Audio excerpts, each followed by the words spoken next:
tell us what happened and why? Yeah, I guess it was about 2:30. The whole protest had actually marched from here all the way up to Union Square.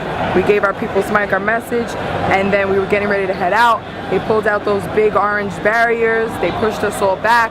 We went around, marched down 5th Ave, and at about 13th Street, I think they said, that's when they pulled out them. And they separated the group, and when we tried to go around, they stopped us. Now I saw them pulling this guy with a tie-dye shirt, pulling all of his limbs apart. His shoes came off and everything. So I'm filming that. The cop was trying to stop me from filming it. I said, hey, what are you doing? And all of a sudden he's like, get her. And then I turn around and the cops are behind me. And I just started running. And I was running, they ran up, grabbed me. They tried to take my feet out from underneath me, and I'm like, don't throw me on the floor, just put the cuffs on. And as soon as I said that, they yanked the cuffs real tight. They were so damn tight, I couldn't feel my hands, and that's all I kept saying. I can't feel my hands, please let me go. And everybody on the street that was standing there filmed the whole thing. They got videos, they got pictures. I shouted out my sister's number. I was like, please call her, tell her what's going on. They threw us all in the paddy wagon, in the back of one of these like big police vans like that. As you can see, it has no windows except for in the front, and that was all closed off. They kept the back doors closed, and we sat in there for approximately 3 hours between the precinct on West 10th Street, and then they brought us to One Penn Plaza. And we sat in there for a total of about 3 hours. We all had our phones. We were taking pictures, sending them to my sister. She gave it all to the news crews over there. We called the National Lawyers Guild, gave all our names. We took video. We were singing songs. We were giving each other hugs. We all told each other where we're from and got introduced. Like, we just became a family back there. We were sweating so much, it was ridiculous. They didn't give us any water. We had nothing back there. So many people, their circulation was being cut off, and you know when you got your hands behind your back, your shoulders are killing you. There was actually a man, he had a laceration on his eye, and we kept saying, please, we need help. He's losing hydration. We have no water, we're sweating, we can't breathe back here. And they basically just laughed at us and just walked away. And then we called 911 to say, hey, we're here, we need an ambulance, there's an emergency, a man is bleeding, we're here, the cops got us in the back of the van, we can't get out.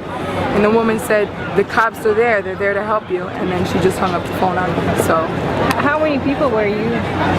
In that van, there were 16 of us, but there was a whole, they had an MTA bus with a whole nother group of people. I heard it was like 35, and then they had other vans with various amounts of people. I heard numbers were 84, I heard 96. From what I saw, it looked like they had about 50 guys and maybe 30 girls. I'm not really sure, I can't say. They had all the guys in one big area, and then they brought the girls to another area, and we were all separated, like 4 in each cell or something like that. So they beat people? Yeah, well, I heard that they maced people. There was a pizza store there. People who worked in the pizza store got maced. A random lady just walking by, she got maced. People got hit with batons. Most of the people that I was in the van with had, you know, the one guy got kneed in his face. Another guy, he had a big, huge laceration on his leg. So did another man. What else was there? My friend, his teeth were bleeding. There was another girl, her mouth was bleeding. What else did I hear? I'm not really sure. Oh, there was a girl that we were there with. She was in Barnes & Noble shopping, stepped outside, saw the commotion, and was like, what is going on out here? She took out her phone to take a picture, and they locked her up too. She was so scared. She had no idea what to do. She's like, I'm not political. I'm not political. I felt so bad for her. She had no idea what was going on. So you were here, you're protesting what for? Everybody wants to know what the cause is, and it's like, if you can't see what the cause is, it's like, you must be blind, because you know something's going on out here that's wrong. There's too much greed out here. You know, we're not mad at the cops. I mean, yeah, they went a little overboard at what they did, and yeah, they'll take a little, you know, advantage of their privilege, but we're fighting for them too. That's the message. We're fighting for you guys too. They're stealing your money too. You are the 99% too. And we're waiting for them to come over here with us. We want our freedom back. This is not a democracy. You can get anything with money in this country, and they're keeping all the money from us. All we want is to love each other. It was beautiful in the back of that van, the unity that came there. Like, we were all loving each other, and it was amazing how, like, you know, that's what I'm telling them. I'm like, you could break my bones, man, but you can't break my spirit. We're not going anywhere. And when we just got released, the cop said to me, where are you going, miss? I said, where do you think? Back to the park. He's like, I suggest you not do that. I'm like, why? Oh, because next time you're going to see the judge. I said, bring the judge. It's cool. We're not going anywhere. You're only adding fuel to the fire, man. So you did try to communicate with them, but they just refused? We were screaming through the window in the front, and there's only a tiny space that they can hear you. And we're like, please help. This man's cuffs are too tight. He has a laceration on his head.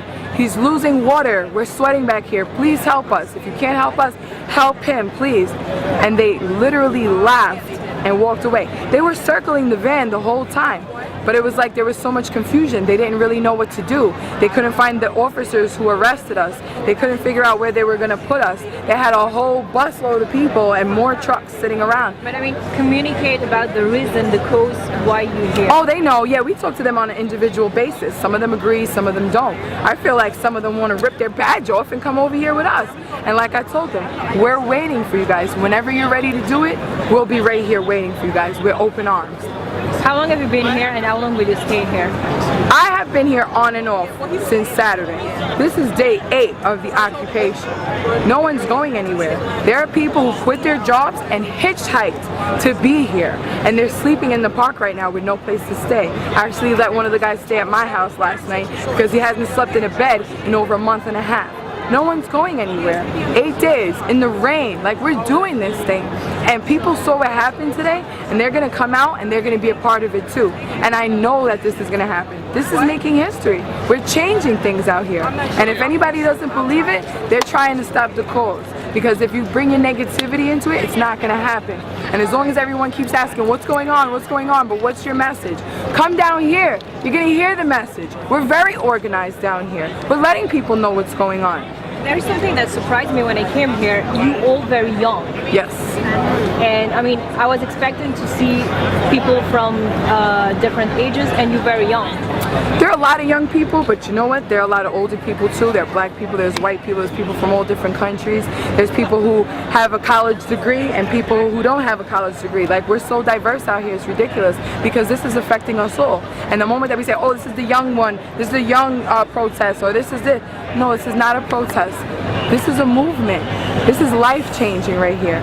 And it doesn't matter whether we're young or we're old, we know something's going on. I think it's a shame that it's the young ones that are out here that know what's going on and other people can't see it. And I get it. They have their families to feed, they have their lives to live. But once you realize that they're taking all that from you and you're not gonna have it anymore unless you come out here, like, that's when this thing is going to happen. You see this park right now, it's filling up quickly. You see how many people came out today. It's happening. I'm positive, and we all need to stay positive. It's a beautiful thing. And what do you expect from the authorities? You know, they're getting a little hostile. I see that they were really upset with us today. They said, wow, you guys kept it cool for 5 days, but this is getting a little ridiculous. They really weren't happy about us flooding the streets the way that we did, but what choice do we have? So I know that most of them don't want to come in here and do this to us. Most of the, you know, the cops made us take down our tents yesterday when it was raining. They said, we don't want to do this, but the guys over there need us to do this. And I said, I know, I understand, but I think that with time, they're going to be gravitating to our side because they know what's going on. They're just held right now and they can't really do anything about it. But when they see what's happening, when everyone sees that this is really taking place, they're going to come over here and be a part of history. They are. But what are your demands exactly? We're coming up with that right now. Like I said, we have general assemblies every day at various times of the day. Everyone should come down here and put in their 2 cents. This is a democracy here. We all have a say. Not one person is controlling this thing. We all have a say in what's going on. And right now, I think there's a place where you can go and see what our demands are. I can't speak on behalf of anybody else. I know that I want to see a change. I know that I want to get my freedom back. I know that there's people who have robbed people, who have killed people, who are ruining our environment, and they're on vacation right now. They were eating prime ribs while I was sitting there eating a peanut butter and jelly sandwich. Like, it's baffling to me. I felt like an animal today. They didn't call me, hey, get that girl over here. They said, there's your body, bring your body, as if I'm already dead. I'm not dead, I'm very much alive, and I'm here to let everybody know. Last question, when I look at you, I feel like you've been inspired by what happened in the Middle East. It is the case, this revolution, this sense of bringing a change. I am inspired by that. I was in Egypt in January. I went there with some students from John Jay College. We went to go speak at a school, okay?